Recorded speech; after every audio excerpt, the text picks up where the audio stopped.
Well, welcome everyone. Thank you all for joining today. So we have launched a series this past school year of looking at the work-based learning continuum of experiences and focused in on industry areas. So today here, we're going to be focused in on the business pathway, and we have our partners from District 214 who are going to talk to you all about, their kind of larger thought process behind their pathways, but also really diving deeply into what is the work-based learning that they do within the business pathway area. I'm Heather Penzak, the Director of Innovation Implementation here at Education Systems Center, and help lead this IWIN, the Illinois Work-Based Learning Innovation Network. And again, just really excited to have our partners here from 214 today. They're really the ones who are going to walk you through their business pathway. Again, this really is our work-based learning network. We come together on a regular basis and just build connections, share our best practices, share our learnings and resources. And we're talking again today about this work-based learning continuum, really kind of within this bucket, but as you'll kind of hear from the team, it extends beyond this, even about thinking through pace and extending into the middle grades as well. I know that's more and more a conversation here as we think about, well, what does it mean when a student even chooses what they want to do in high school? This work-based learning continuum, extending into those middle grades, extending out even post-high school, is just so helpful as young people and adults too really are making decisions about their lives. But again, when we're talking about those components, this is what we're talking about. This is the broad kind of minimum quality for framework to make sure that we are really designing with that high quality in mind and making sure if a student in Illinois does a team-based challenge, they're all getting a very similar experience. It plays out differently depending on the community, the school, the partners, right? But really setting that context for what that experience should look like. And there's lots of resources here, presentations, recordings, templates, all kinds of things as you might want to dive in more deeply on those WBL continuum areas. We also do have, you're hearing about these career pathways and the work-based learning within them. There are model programs of study for the state that was developed with post-secondary, secondary, our state agency partners to think through what are those courses in high school, what are those experiences in high school, and what are all those different pathways, and what are those jobs that have a high growth potential, a high living wage potential, right? What are all those? And so as you're designing your work-based learning, as you're thinking about your courses, right? What are we ultimately trying to get young people to? What is the ultimate quote unquote get or the so what as these students are continuing on their pathway? And work-based learning as a major component of a model program of study, in addition to those courses that a student is taking and those post-secondary paths that they're starting to track to and think about and consider for themselves. What does it look like for me to get that job? What are those paths? What are those opportunities I should be engaging in now? So there's a guide, a diagram there, and also a recording explaining that model program of study for you. Lots of resources on the IWIN side, including ideas for inspiration and templates for finance and business services. And with that, just wanted to bring all that up and then turn you over here to our wonderful 214 team to share about their business pathway and work-based learning. Thanks so much, Heather. So I'm going to kind of kick us off and just do a broad overview of career pathways in District 214, focusing specifically on the business pathway. And then I'm going to be turning it over to Kelly and Kathy to talk more explicitly about the embedded experiences and then some of the standalone experiences that we have in our business program. So just to tell you a little bit about us. Thanks, Heather. So who we are in District 214, we are a school district of approximately 12,000 high school students. Our students attend 6 comprehensive high schools and 1 specialized school. We have about 1,500, almost 1,600 staff members, and then we cover 68 square miles with 8 local governing bodies. So we are a large high school district with a lot of feeders and a lot of kids coming from very, very different backgrounds. I mentioned the 39 career pathways that we do have here in District 214. Those are all organized under the 7 state of Illinois endorsements and the 16 national career clusters. We are very proud of the fact that we have 1,000 plus industry partners. What I would share about that number is that of the 1,000, there's probably several hundred who are the most active with our students and engage with us the most regularly, but we do have 1,000 local partners. We offer and are able to provide about 2,000 work-based learning experiences annually through a variety of means. Today, we're really going to be focused on, again, within the context of the business pathway, our tier 1 experiences, which Kelly and Kathy will talk about, but all of our work-based learning in 214 sits on a continuum. Our goal is that every student participates in a career development experience by the time they leave our doors. And 92% of our graduates do participate in AP or earn some sort of early college credit. We have a very robust dual credit program here. This past year, we offered 76 dual credit courses in-house with over 10,000 enrollments. And this coming year, we have just over 4,000 unique students who will be taking dual credit within our walls. So that's a little bit of background on who we are. So when we talk about sort of the framework and the context for everything we do in District 214, there are some things that we know for sure. The first one is who our business students are. So we know that out of all those 12,000 students, and then out of all of the students who select business as a pathway, our kids are going in a variety of different directions. So we can't prepare them for one future. They're going to have a variety of futures. We know that they are bound for four-year universities. We know that some of them are bound for two-year community colleges. Harper College is our local community college partner.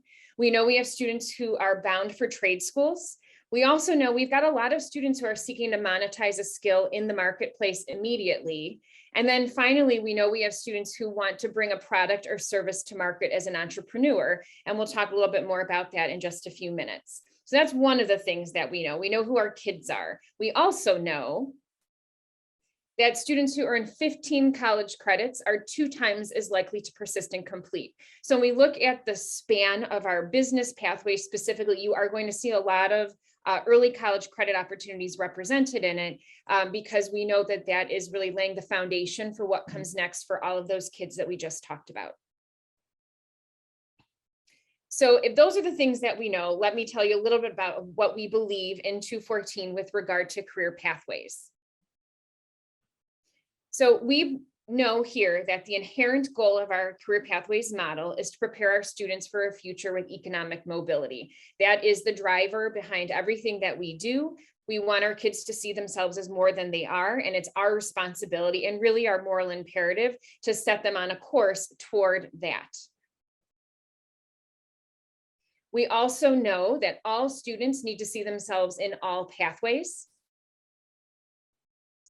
and that students in each pathway need to be representative of our entire District 214 community. So I know equity and access for all students was mentioned at the beginning of this call, and this really, again, is inherent in our pathways model, recognizing that all of our kids need to see themselves and have opportunities in all 39 of those pathways. And that's something that is also foundational for us. And so at the end of the day, we really do view our career pathways model as the vehicle to equity and opportunity for all. It is what sort of levels the playing field for our kids. And it's our responsibility, specifically in the Center for Career Discovery, to ensure that our kids have a variety of experiences that are meeting all of their needs. So the purpose for us today, as we were sort of talking through what we wanted to share with you, is really just to give you some insight into how we prepare all of those kids in our business pathway for post-secondary success.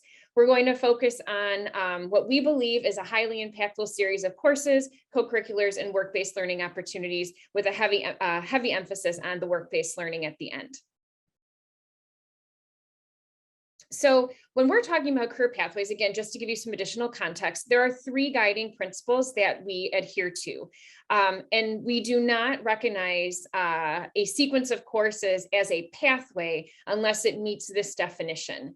So the first thing is that it needs to be a sequence of courses that leads beyond high school. It has to be taking students somewhere, again, knowing that there's a variety of places where they're going to go. We've got to make sure that we have coursework that is future focused.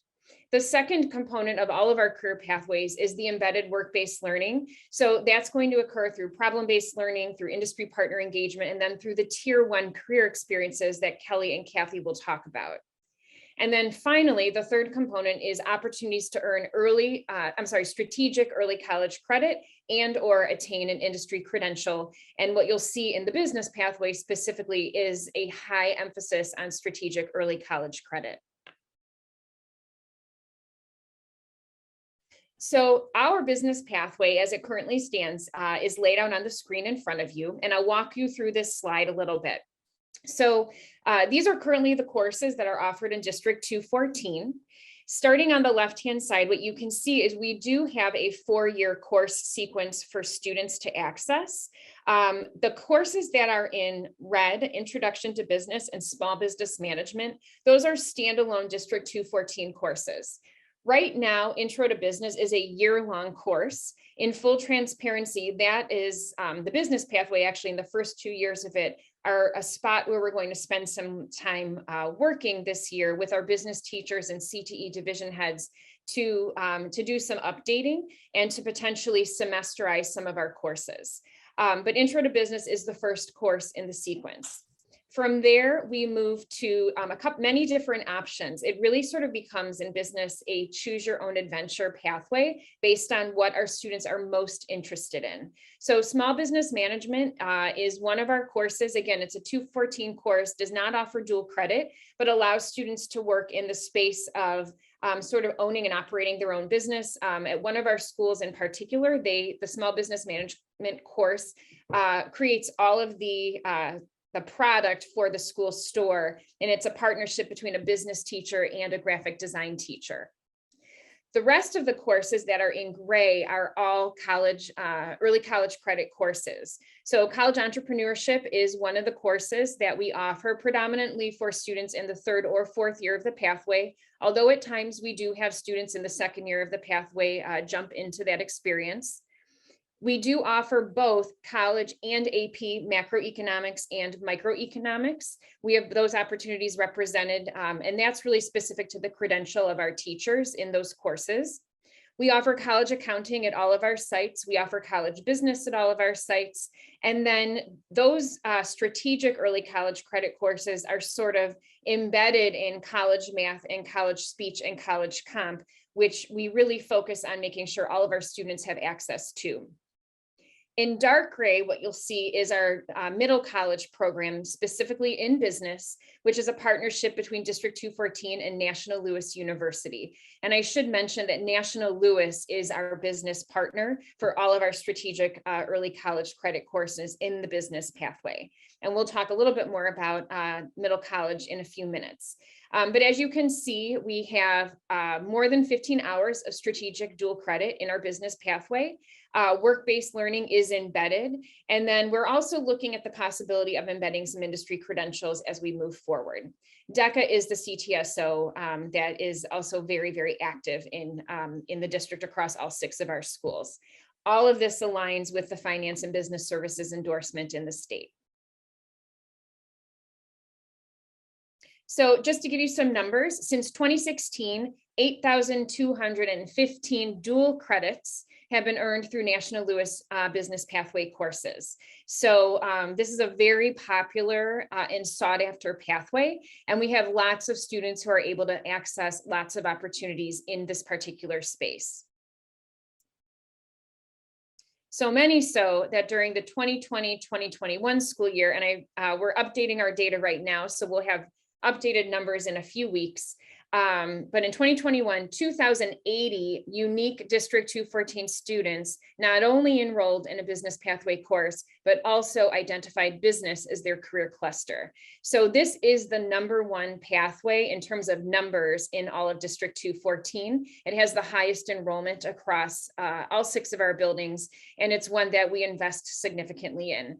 And at the bottom of the screen, you can see the list of courses that we pulled from with regard to enrollments when we were looking at our numbers. So those are all of the courses that correlate with the slide that I showed you previously. I have a quick question. When we developed the arts and communication model program of study, right, we talked about how business can be such a great interdisciplinary piece of that. Do you have students who are, you know what I mean, they're in business, but they're also interested in kind of larger things? Business is their way to get there, or you know what I mean? Yes, so that is actually where we've been having a lot of conversations and are going to be directing a lot of energy this coming year. I think cosmetology is a great example of that. And small business management is a course that we want those students who are in the cosmetology pathway, for example, to access, because we know that they need that background and skill in order to monetize the skill that they're also being trained for. So that is, we are starting to look at pathways in a much more interdisciplinary way. And we see business as being able to really be a pathway that many more students, not just those, who want to be accountants and want to go to school, for management, but other kids are also able to, to access as well. So as we are building out and sort of re-envisioning the first 2 years of the business pathway, we are also looking at some of these other pathways in the district and taking business courses and embedding them in them. But yeah, we see a ton of overlap, and we think that's just smart, and that kids need that background in order to be successful when they move forward. No, that's awesome. Thank you. Thanks, So Megan. with that background on the business pathway, I am going to turn it over to Kelly and Kathy to share more about the Center for Career Discovery and all the phenomenal experiences that they work to create for our students. Thank you. Again, thanks for having us, Heather, and to everyone who's attending.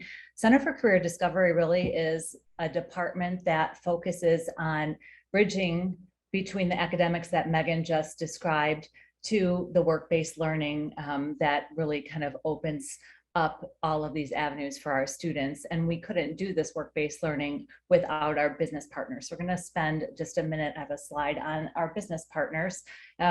Really, our department has an enormous amount of resources around the communities. As Megan shared in the one slide, we have over 60 square miles of businesses. So we are really fortunate in our community to have a variety of businesses to choose from.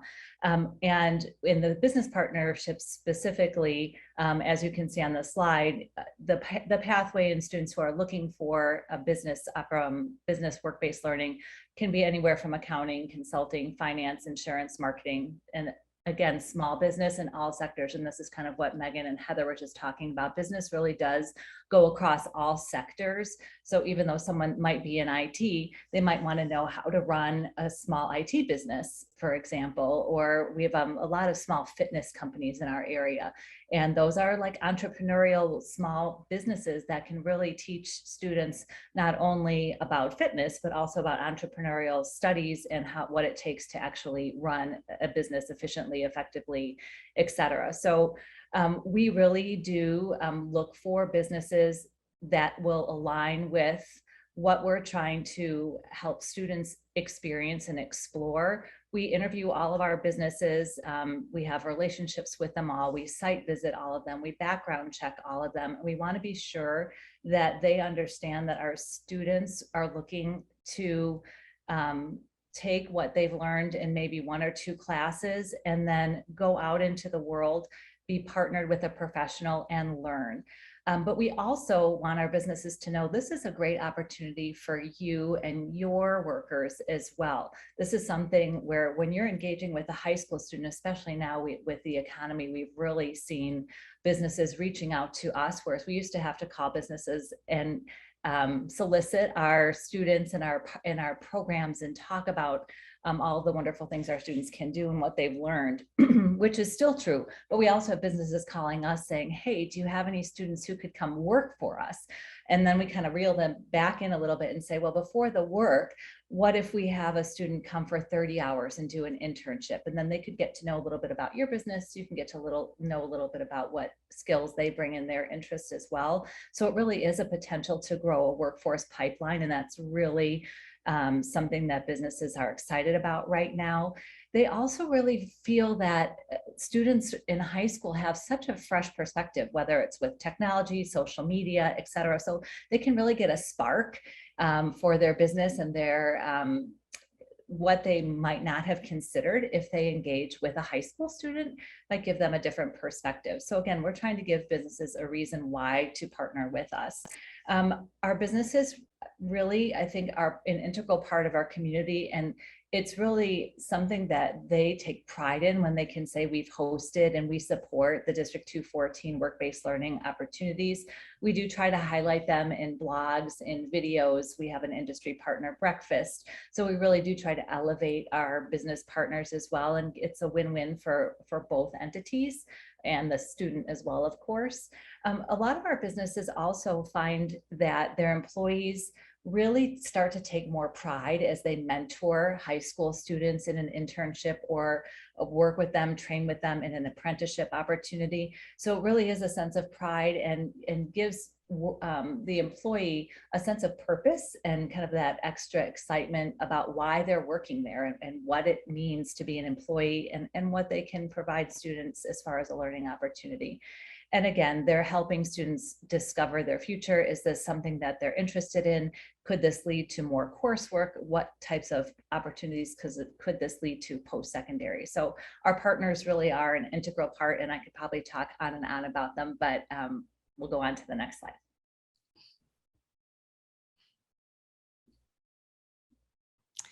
And so this is where I will jump in. This is kind of my lane, so to speak. I work with the students once they have identified what career pathway they are interested in, and then express an interest in doing a work-based learning experience.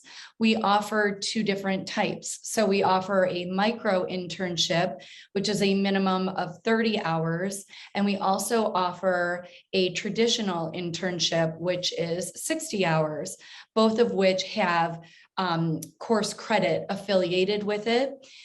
This is primarily targeted towards rising juniors and seniors. However, because this whole kind of concept and mission of the district is growing, we have a lot of sophomores that are going to be 16 expressing interest in this opportunity as well. The prerequisite here is that we are looking for students that have taken at least one course in that identified career pathway. We are definitely trying to let the students know that this isn't an opportunity for you to necessarily dip your toe in to see if you want to study this. It is, let's take this course and now let's do a work-based learning experience internship and really determine if this is exactly what you want to do. They are offered as virtual or in person, but I would say that 90% of our internships are in person these days. Obviously, like the rest of the world, in the virtual component came to light during the pandemic. It is offered during all semesters, so fall, spring, and summer. I am seeing that summer is our heaviest engagement simply because the students have a little bit more flexibility in their schedule. Additionally, they're able and willing to travel a little bit further over the summer, whereas in fall and spring, they might have extracurriculars and sports and whatnot, so their schedule's a little bit tighter. But typically these internships are after school, school hours, weekends, and during our breaks. And like I said, they do earn course credit on their high school transcript as well. And typically, I would say, again, about 90% of our internships are unpaid, whereas a few are paid because it depends on the business partner that we've matched the student up with, if they need to put them on their payroll or to fall under their insurance and so forth. But like I said, about 90% of them are unpaid. I have a question. Yeah. One of the things that we're doing something very similar here, and we're expanding it this year. And the thing I always run up against is that insurance issue. Unless they're 18 and they can be, even if they aren't paid and they are 18, they are still covered under that workers' comp insurance. But I get pushback on the age of 17. So we're struggling to try and find a way to get these 17-year-old students the similar experiences, because a lot of our high school seniors are still 17 and they're going to lose out because of the insurance issue. So are all of your interns that are going out to some of these, do they have to be 18 as well? Or how are you finding your way through that? Yeah, so I can talk a little bit to that. We have a variety of components in place. So number one, when a student identifies that they want to do an internship, they do have to fill out an application. There is an interview piece of it, but with that application, they are also uploading and showing us and proving that they have health insurance and auto insurance. And if they don't have health insurance, District 214 does offer a very affordable option for them. But because District 214 is putting a course number associated with the actual internship, and they are getting high school transcript credits, they fall under the District 214 umbrella of insurance and liability. That is how we cover our 16 and 17-year-olds. However, in certain cases, for example, in a manufacturing setting, a student can do, let's call it A, B, and C projects or items or tasks, but that D task means a forklift or a crane. That the student cannot do because that is an 18 or older activity, but all the other tasks and activities the student is able to do. Okay, we have a diesel mechanic company in our area that is all in. They actually have they got 3 kids this summer that went through the job shadow program that are working for them this summer. So it's great. But they're 18 and they really want to participate in our internship thing next year that we're working on. But what we run up against is that if there is a 17-year-old that's out there, they can't be wrenching inside a diesel truck. So sure. But then that takes away from the internship because then they're really not getting the true experience. Yeah. The essential experience hands-on that they need.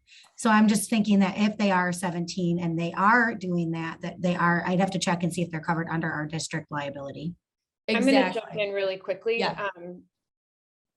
We are in the process of building internship opportunities for our aviation academy students out of Chicago Executive Airport. And this is another good example. And what you just described is the conversation we just had this past Thursday with the FBOs and the flight schools. Like there are things that our students will be able to do. And then there's things they're not going to be able to do because they're not 18. Mm-hmm. And like we're seeing, Kelly mentioned manufacturing, aviation, health science. Mm-hmm. What we've sort of accepted, and we definitely work very hard with our kids to set an appropriate level of expectation, is that they may not be able to do certain components of the job. So it's less hands-on, right? That's practically speaking what it becomes, but they're in the workspace, they're on a hospital floor, they're on a runway at Chicago Executive, they're in the hangar. And so we're sort of prioritizing the proximity to the field over the actual like hands-on.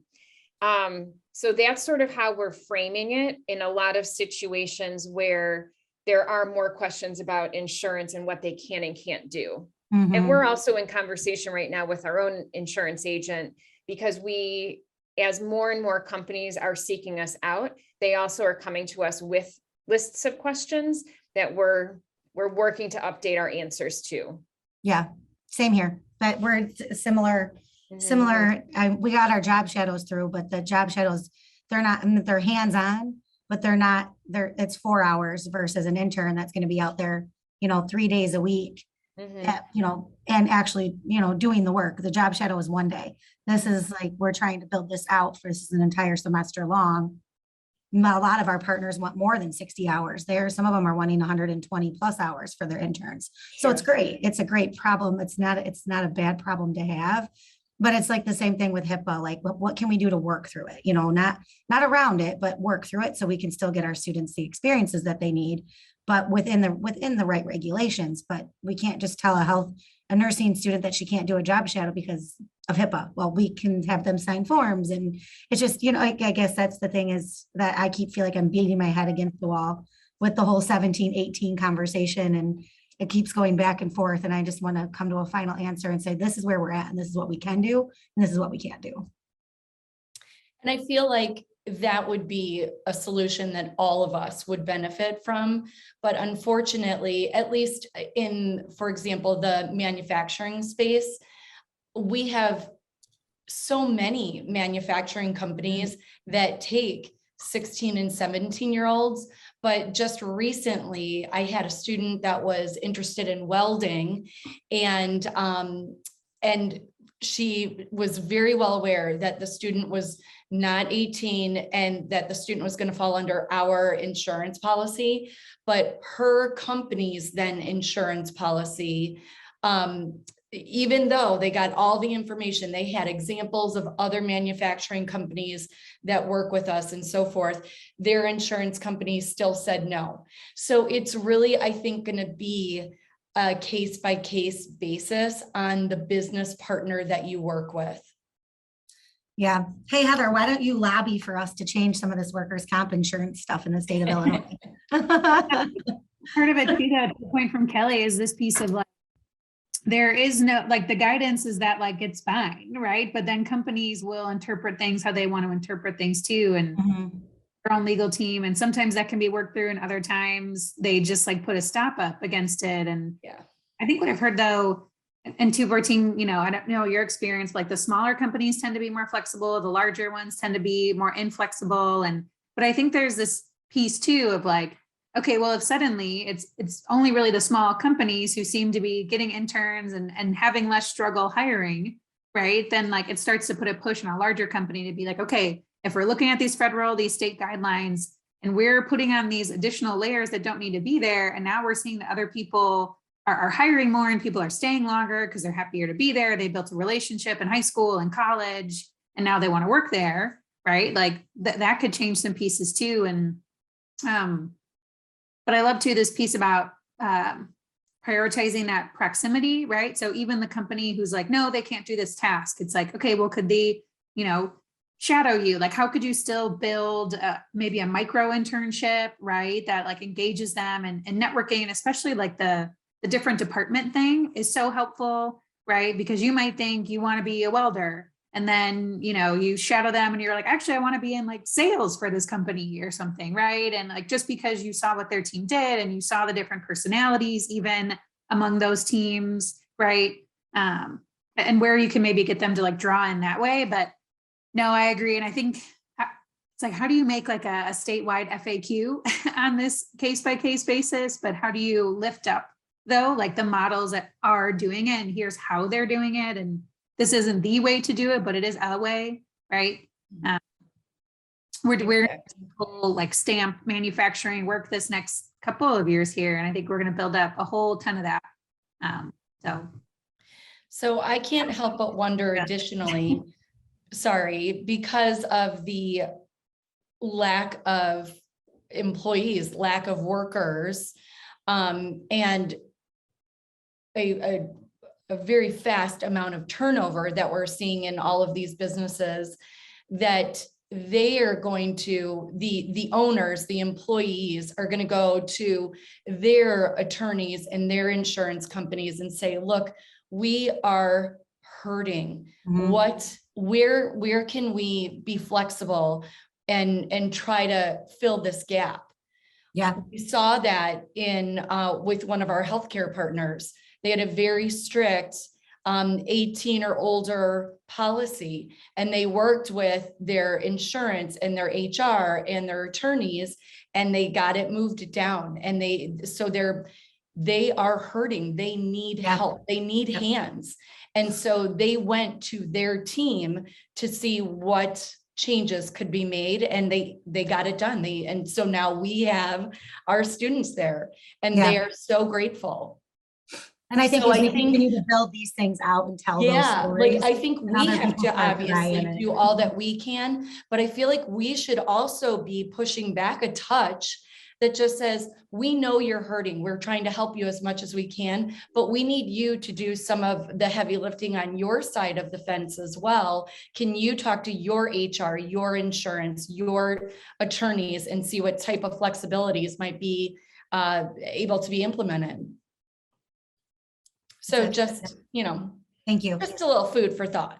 I have one other quick question, and then I'm Yeah. sorry, I mean, not mean to jump in the middle of this, but I tend to forget if I don't ask. The other quick question I have is when you're doing the paid versus a credit, are you still giving them credit and they're getting paid for it, or is it just getting paid for it? Nope, it's both then, Okay. because as soon as a student is placed in an internship, they are getting credit for it regardless of whether or not they're paid. The paid component is only based upon what the business decides to do. Okay. We just had one of our really awesome partners that we were trying to pilot in this internship. They can't do it for credit. They can only do it if it's a paid internship. It's GE Aviation. So GE's corporate headquarters has said, we can't do it for credit. We can only do it as a paid intern. They have to be on their payroll. A lot of it is insurance restrictions as well for the 18. So we at that point in time have walked away from the conversation with GE for an internship because of that reason. But maybe there is a way we can still do it, pay them and give them credit. Yeah, certainly. I mean, I don't know a whole lot about that, so I can't talk in depth about that. But to me, the credit side of it is the school district side of it. The payment side of it is the business side of it. So.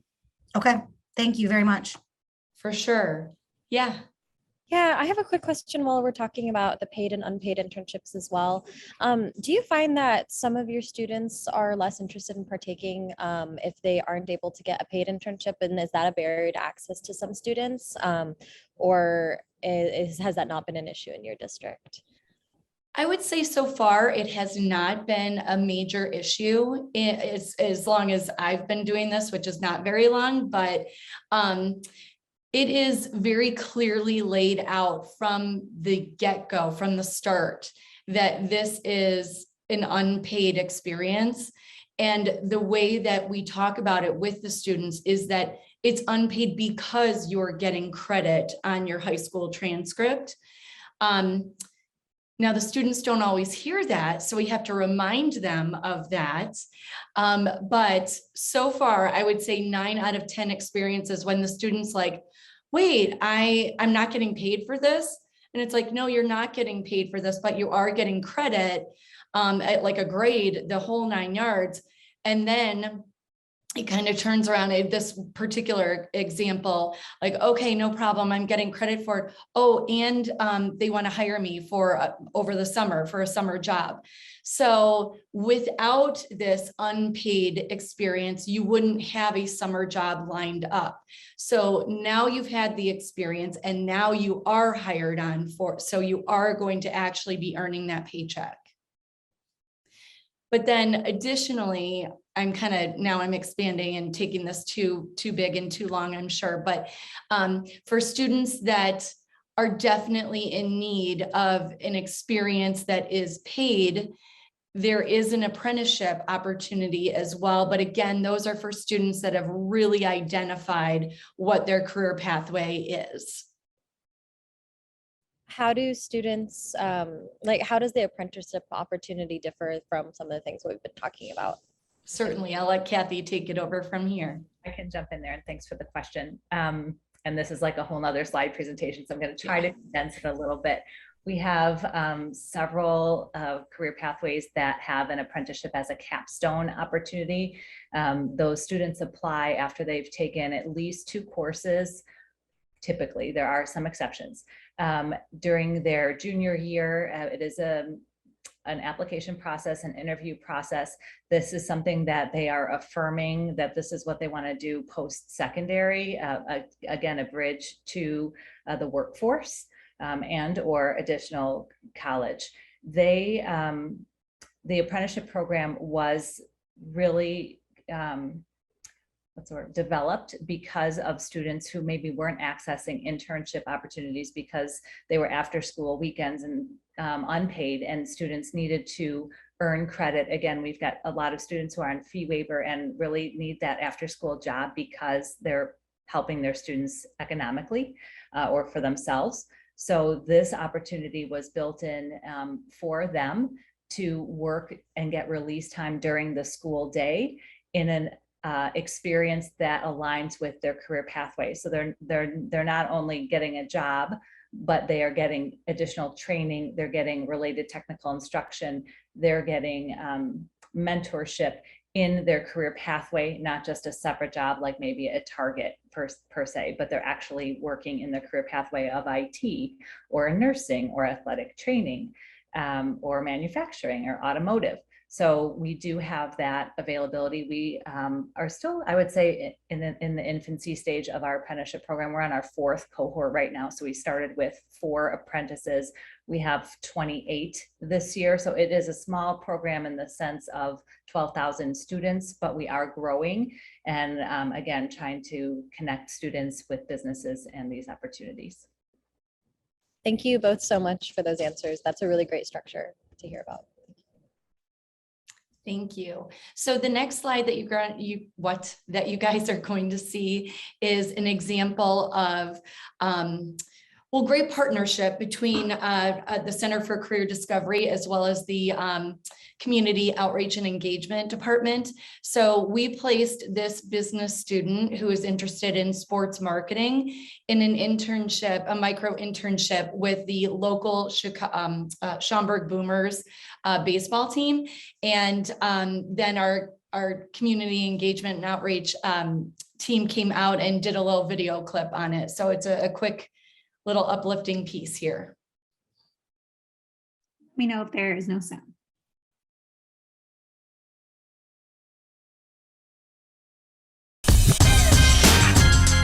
Hi, I'm Carson Koklanis. I'm going to be a senior and I'm an intern here at the Schaumburg Boomers. This is a marketing internship set through District 214. Schaumburg Boomers. I'm in a micro-internship. One of the cool parts about that is not going to be here for that long, so they're kind of giving me a taste of everything that goes on between like promotions or concessions or selling tickets. So they're kind of spreading me out everywhere and I get to see everything that goes on. So I've worked in baseball for 18 years now, and I've had many different intern classes throughout the years. We've almost exclusively been with college age interns. I know our internship programs over the years have been the source of most of our full-time jobs. And this is my first experience with high school level interns and kind of that micro-internship concept. And it's been, so far so good. It's been enjoyable to see people get their first taste within the business. My parents and I both wanted me to do an internship, so and I knew that not a lot of high schoolers get the opportunity to just see if they even want to work where they think they're working, and it's just a good way to know if you want to continue the path that you're on or look into something else if you don't like it as much. This has been a really cool experience learning about the business side of sports, and I really enjoy it, and thanks for setting it up. So yeah, just a fun, quick, oh, sorry. Yeah, great. No worries.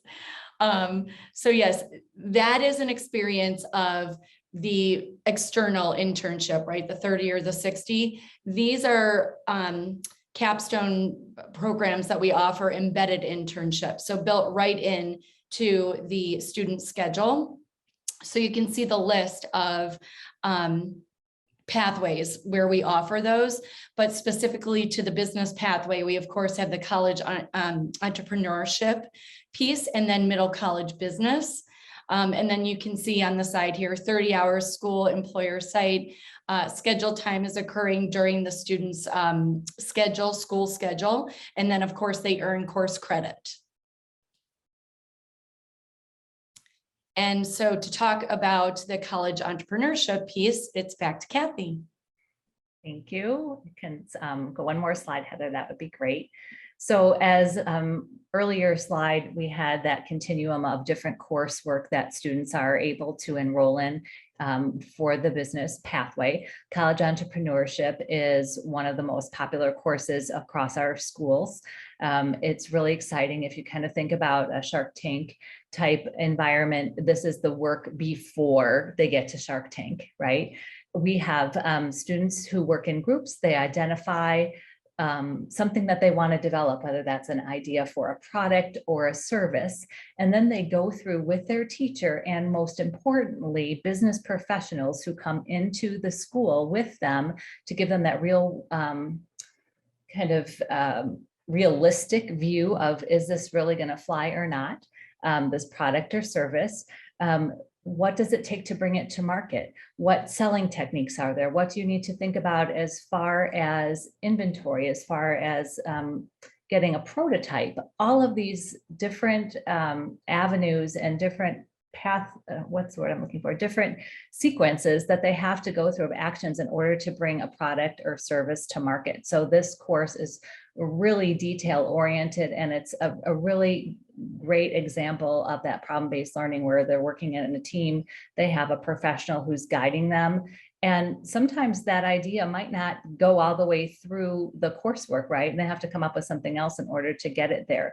But at the end of this college entrepreneurship class is an opportunity for the student groups to, within their course and their school, kind of compete against each other to share their ideas of their product or service. And then that winning team from each school competes in what we call the Startup Showcase. And Heather, you can flip this slide. The Startup Showcase, again, each school has a team. It's an evening event in the theater. We have business partners who are our sharks, looking and listening to the presentations that the students have really taken a lot of time and effort into formulating. And the students take time and go through their whole sequence of actions, what their product is, why it's viable, who their target market is, how they're going to sell it, what their cost is, what their profit is. And then the sharks or the business